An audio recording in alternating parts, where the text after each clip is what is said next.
Interest rates are high, but my standards are still low, and honestly, I think that's the real economic crisis. I mean, have you seen my last date? It was like a financial report gone wrong. I walked into the restaurant, and the guy was wearing a Hawaiian shirt in November, like, buddy, this isn't a vacation, it's a date.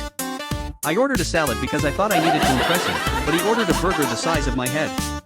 And not just any burger, this thing had bacon, cheese, and a whole avocado, probably the only avocado that's been in a relationship with someone who doesn't even know how to spell quinoa. But hey, I thought, interest rates may be high, but my standards are still lower than the stock market in 2008.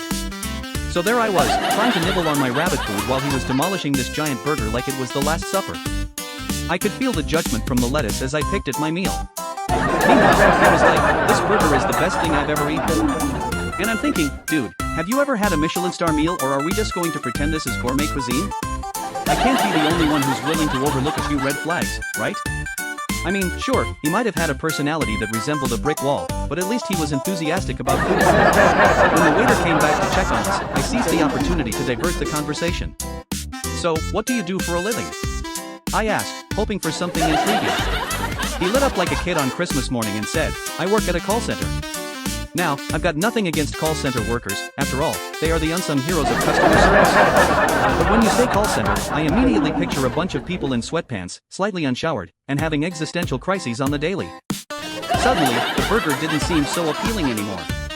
But my standards being low, I nodded thoughtfully and said, that's great. What do you do there? He replied, I answer calls and tell people that their bills are late. Ah, yes, the noble pursuit of making people feel bad about themselves, truly inspiring. I couldn't help but wonder if he ever tried to spice up his calls with a bit of humor. Hello, this is Dave from the call center.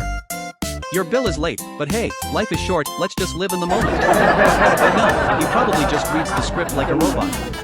And here I am, contemplating whether to invest in my love life or just stick with my low standards, like buying a cheap stock that never seems to rise. We got to dessert, and he insisted we share a slice of chocolate cake.